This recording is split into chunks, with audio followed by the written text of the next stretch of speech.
இன்றைக்கி நம்ம வந்து உடம்புக்கு ஹெல்த்தியான பிரண்டை தான் செய்ய போகிறோம். பிரண்டை துவையல். ஃபஸ்ட்டு வந்து இந்த பிரண்டையை வந்து நல்லா கட் பண்ணி க்ளீன் பண்ணி எடுத்து வச்சுக்கோங்க. கட் பண்ணும்போது கையில் கொஞ்சம் ஆயில் தடவிக்கோங்க, ஏன்னா அது லைட்டாக அரிக்கும். அதுக்கப்புறம் க்ளீன் பண்ணிட்டு அந்த மாதிரி ஒரு சட்டியில் போட்டு ஆயில் ஊற்றி நல்லா வதக்கி எடுத்துக்கோங்க. வதக்கும் போதே உங்களுக்கு அந்த டிஃப்ரென்ஸ் தெரியும். நல்லா டார்க் க்ரீனில் இருக்கிறது வந்து பேல் க்ரீன் கலருக்கு அப்படியே மாறும். ஸோ அந்த டைமில் நீங்கள் வந்து எடுத்து தனியாக வச்சுக்கோங்க.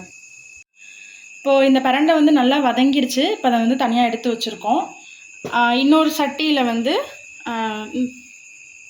கொஞ்சம் லைட்டாக ஆயில் விட்டு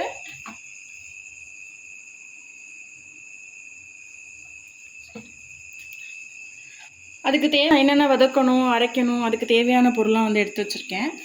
ஃபஸ்ட்டு வந்து இதில் வந்து கடலைப்பருப்பு, உளுந்து, பூண்டு, வெங்காயம், வரமிளகாய், புளி கொஞ்சோண்டு, அப்புறமேட்டு கருவேப்பிலை எடுத்து வச்சுருக்கேன். இப்போ நம்ம எல்லாம் ஒன்று ஒன்றா போட்டு இதில் நம்ம வதக்கி எடுத்துக்கலாம்.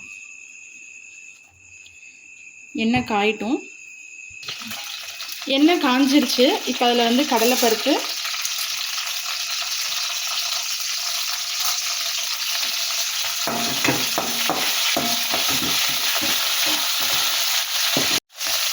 உளுந்து,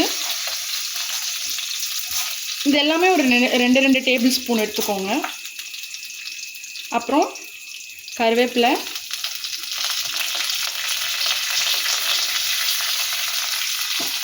இதை நல்லா வதக்கிட்டு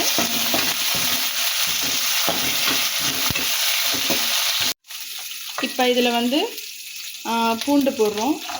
ஒரு 10லேருந்து ஒரு 15 பல் பூண்டு எடுத்துக்கோங்க. சின்ன பூண்டாக இருந்தால், பெரிய பூண்டாக இருந்தால் ஒரு 10 பல் எடுத்துக்கோங்க. இப்போ அடுத்து வந்து 4 வரமிளகாய், காரத்துக்கு ஏற்ற மாதிரி வரமிளகாய் எடுத்துக்கோங்க. நான் 4 எடுத்திருக்கேன். இது கொஞ்சம் காரமாக இருக்கும். எல்லாம் நல்லா ஃப்ரை பண்ணிவிட்டு இதில் வந்து இப்போ வெங்காயம் போடுறோம். வெங்காயம் எடுத்துக்கிறோம். நான் மீடியம் சைஸ் வெங்காயம் வந்து 2 எடுத்திருக்கேன். சின்ன வெங்காயம் கூட சேர்த்துக்கலாம், நல்லாயிருக்கும். இப்போ இதில் வந்து மீடியம் சைஸ் புளி எடுத்து இதில் ஆட் பண்ணிவிட்டு இதையும் நல்லா வதக்கிக்கலாம். இவ்வளோதான். அரைக்கிறதுக்கு தேவையானது எல்லாமே இப்போ ரெடி ஆகிடுச்சு. இதை நல்லா வதக்கி தனியாக எடுத்து வச்சுக்கலாம். இப்போ நம்ம வதக்கின வெங்காயம், அந்த வரமிளகாய், புளி இதோடு சேர்த்து இந்த பிரண்டையும் போட்டு எடுத்து வச்சுருக்கேன். ரெண்டையும் இப்போ ஒன்றா போட்டு நம்ம அரைச்சி எடுத்துக்கலாம்.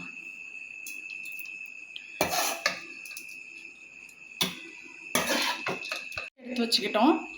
ரொம்ப நைஸாக அரைச்சிட வேணாம், குறைன்னு அரைச்சி எடுத்து வச்சுக்கோங்க. இப்போ இதுக்கு வந்து தாளிப்பு ரெடி பண்ணிடலாம். ஆல்ரெடி வதக்கும் போது கொஞ்சம் உப்பு போட்டிருக்கோம். இப்போ கொஞ்சம் டேஸ்ட் பார்த்துட்டு உப்பு நீங்கள் ஆட் பண்ணிக்கோங்க. தாளிப்புக்கு வந்து கடுகு, கருவேப்பிலை, பெருங்காயத்தூள் போட்டு நம்ம தாளித்து வச்சிட்டோம். அவ்வளோதான், பிரண்டை ரெடி ஆயிடுச்சு. தோசைக்கு, சாப்பாட்டுக்கெலாம் சூப்பராக இருக்கும். ட்ரை பண்ணி பாருங்கள். உடம்புக்கும் நல்ல ஹெல்த்தி. அண்ட் இந்த வீடியோ பிடிச்சிருந்துச்சுன்னா லைக் பண்ணிடுங்க.